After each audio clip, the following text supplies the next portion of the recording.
Hi, it's Julie with Pettyjohn Quilting and Arts. I hope you enjoy this video today and get a little bit of inspiration to quilt your own flying geese. When I'm quilting, I love to combine quilting techniques. In this quilt, pieced by a customer of mine, I have used some computerized designs. I use a pro stitcher with my Handi Quilter Amara, and I am using rulers. My rulers that I'm using today were made by Piece and Quilt, and I also love to free motion, so I like to put just a little bit of everything and just combine them into one quilt. In today's video, though, I'm going to be focusing on the flying geese and the space surrounding them, so I will be using my ruler and I'll be doing some free motion.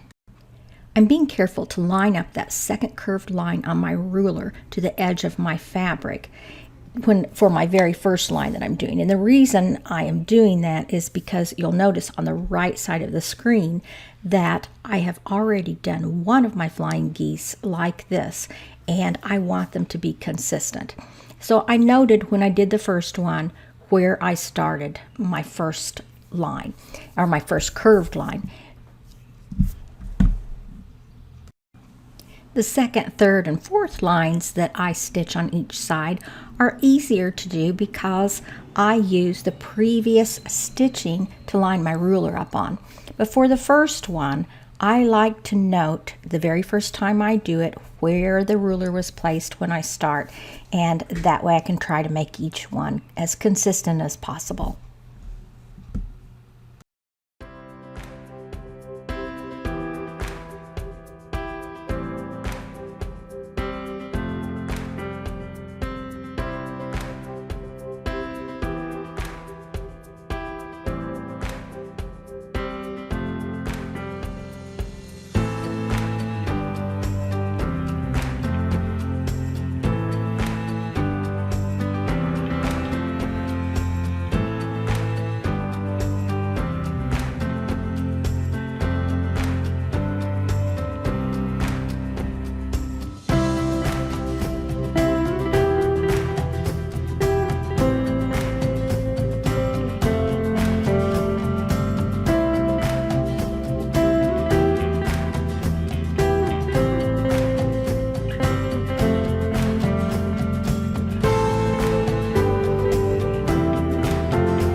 For this next flying geese, I'm using one of Piece and Quilt's brand new rulers. It's called the Sway 4. They have a Sway 3, Sway 4, and Sway 5. I just got this ruler just a few weeks ago, and I'm loving it. And I need to tell you that I did see this technique when I was watching a video on Piece and Quilt website on the Sway 4 ruler. So I saw this technique on their website. This is not my own creation, my design for how to do a flying geese. But I did see Natalia Bonner do it. And so this is only my second time to do this design. The flying geese over on the right that you can see on the screen is the first time I did it. And that one came out really well.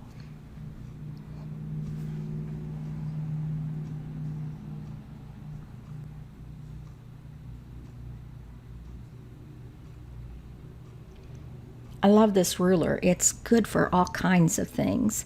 It's good to make your vines for your feathers. You can use the inside, the outside. I've got on this one, I may have to pick out that thread on that second petal and do that again because I got a little different size on that than I did the first one. But I'm still learning with this ruler, but it is a great ruler. Now I'm going to fill in some free motion, and I call these paisleys. Some people call them clamshells, some people call them paisleys. Some people do them more round instead of with this little loop and kind of an oval. I also love to do them in a real round shape.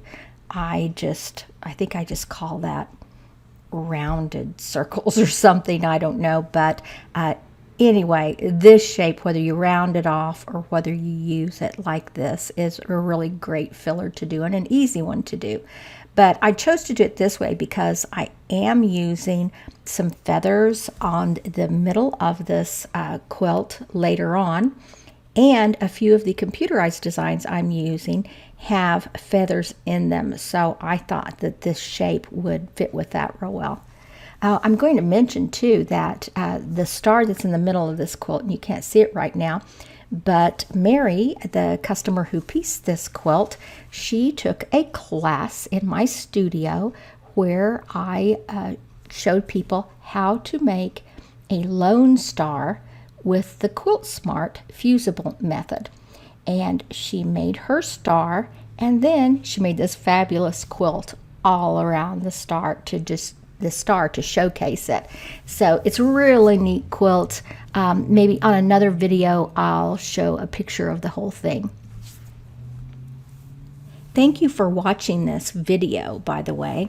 I hope you will like and subscribe to my channel. I think that's about all I have to say in explanation, so I'm just going to put the music back on and let you enjoy just a little bit more quilting. Again, I so very much appreciate you.